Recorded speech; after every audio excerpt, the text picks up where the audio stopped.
Okay, so here's what you do when you want to resolve forces on a mass that is on an inclined plane and there's no friction. Okay, we're gonna see one case when there's a friction, maybe another time, but this is the case when there's no friction. Okay, so step one is you draw free body diagram. Step two is you choose a coordinate system if the coordinate system is not already given to you, and step three is just make triangles to figure out components. Okay, so step one is draw free body diagram. So okay, so you have an inclined plane. Let's say this is the inclined plane, and this is some angle theta, and then there's some mass here. It's frictionless, so if you let this go, you're gonna see that it's gonna accelerate down the incline. Okay, now one force is always present whenever there is a contact between two bodies, and that force is called normal force. It is called normal because normal means 90 degrees, and it is normal to the surface. So this is the surface, okay, and normal to it is this direction. So normal force is in this direction. Let's call this capital N. mg, that is the weight or just the gravitational force, mg always acts downward. So if this is the mass right here, downward direction is this. So that's mg, and that is it. That's the free body diagram of a block of a mass m that is on an incline. That incline has angle theta degrees with the horizontal. There's a normal force, normal meaning 90 degrees to the surface, and there's mg, and it is accelerating down with some acceleration a. So that's step one. Draw the free body diagram. Okay, now we will choose a coordinate system if not already given. So let's choose a coordinate system. Let me call this direction y, and let me call this direction x.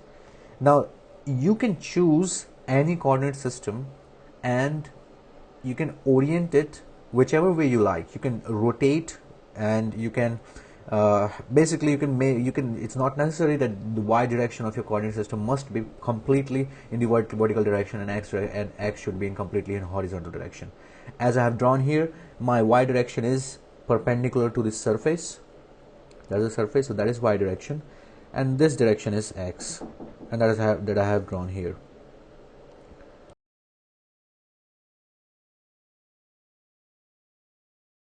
Okay, so we have got normal reaction like that, and mg acting downwards, and this is the x direction, and that's the y direction.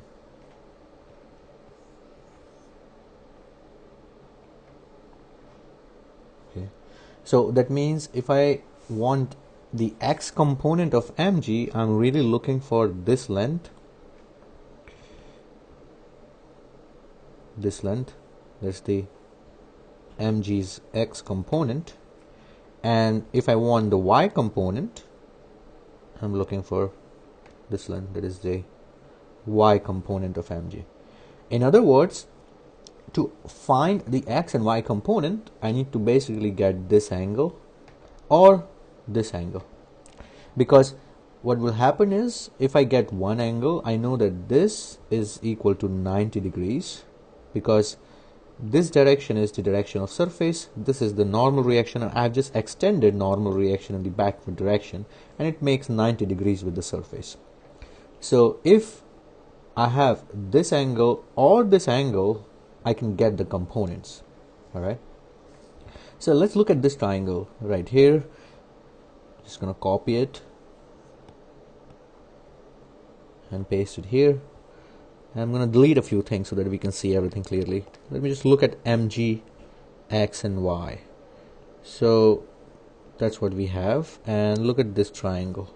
Okay, so here this length is mg and this length is mgx, and let me call this angle alpha. Okay, so that means that if I take cosine of alpha, it's equal to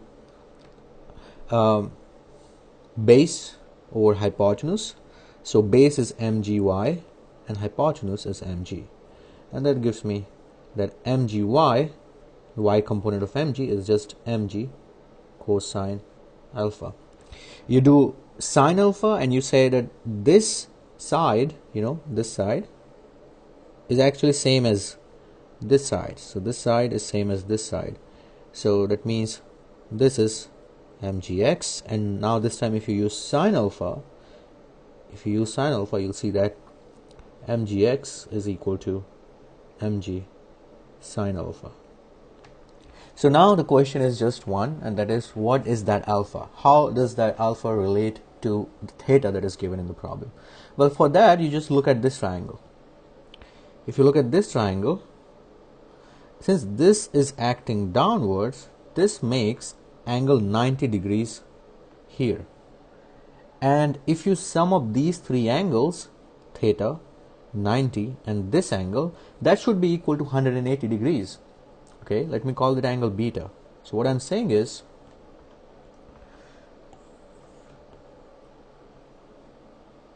that if you sum theta plus 90 plus beta, that should be equal to 180 degrees, and that means beta is basically equal to 90 minus theta. Okay, so I now know beta, but what about this? What about this angle? Right, that angle is alpha. That is exactly what alpha is, right? If you look here, that is what alpha is. So now what we see is that this angle is 90 degrees, as I have already explained. So that means alpha plus beta is equal to 90 degrees, and that means that alpha is actually equal to theta. So if you put beta equals to 90 minus theta here, what you see that alpha is equals to theta. So this angle is equal to theta, and that means that if you want the x component of mg, it is equal to mg sine theta, and y component is equal to mg cosine theta. So now you know x component and y component of mg, and there's just one another force here, and that is the normal reaction, and normal reaction is entirely in the y direction, as you can see from here. That means normal reaction's x component is 0, and normal reaction y component is the normal reaction. So now you've got two components of the two forces that are present. Now if you want to, clearly you would not do this every time you see a block on an incline. Okay, so just remember, if this angle is theta, then this angle is also theta, which means that this component will be mg cosine theta, and this component will be mg sine theta. That means the x component will be mg sine theta, and y component will be mg cosine theta. So that's what you have to remember. But it's always good to know how to get to those values.